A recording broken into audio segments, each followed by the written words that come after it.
शुक्लांबरधरं विष्णुं शशिवर्णं चतुर्भुजं प्रसन्नवदनं ध्यायेत् सर्वविघ्नोपशान्तये।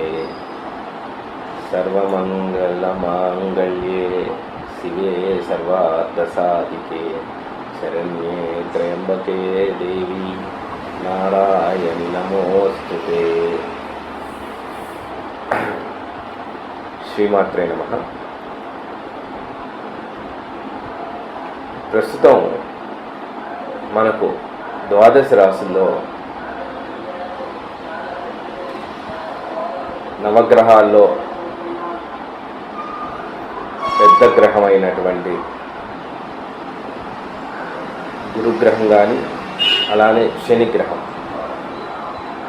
ఈ రెండు గ్రహాలు గోచార సంచార అన్న నిర్ణయాలలో ప్రముఖ పాత్రను వహిస్తాయి.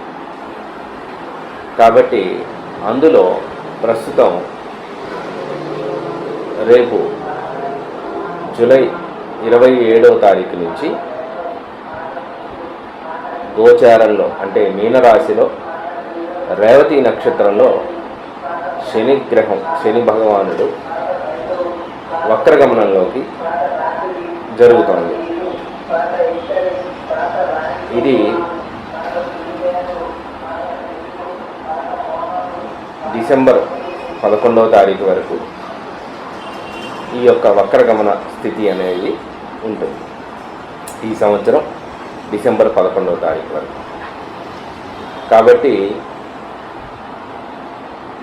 ఈ శని వక్రగమనం అనేటువంటిది ద్వాదశ రాశుల్లో ఏ విధమైనటువంటి ఫలితాన్ని సూచిస్తుంది, శుభ అశుభ ఫలితాన్ని ఇస్తుంది అనేది మనం ముందుగా తెలుసుకుందాం. ముందుగా శని వక్రగమనం అనేటువంటి రాశుల్లో ప్రథమ రాశి మేషరాశి. వక్రగమనంలో ఉన్నప్పుడు మేషరాశి వారికి ఎలాంటి ఫలితాలు ఉంటాయి? ఈ మేషరాశి వారికి అశ్విని 4 పాదాలు, భరణి 4 పాదాలు, కృత్తిక 1 పాదము మేషరాశిలో. ఈ మేషరాశి ఉన్నటువంటి ఈ శని వక్రగమనంలో ఉన్నప్పుడు లాభాధిపతి దశమాధిపతి లాభాధిపతి. కాబట్టి వక్రగమనంలో ఉన్నప్పుడు ఏమవుతుందంటే ఈయన ఉద్యోగ విషయాల్లో, వృత్తి విషయాల్లో మేషరాశి వారికి అనుకోని విషయాల్లో కాస్త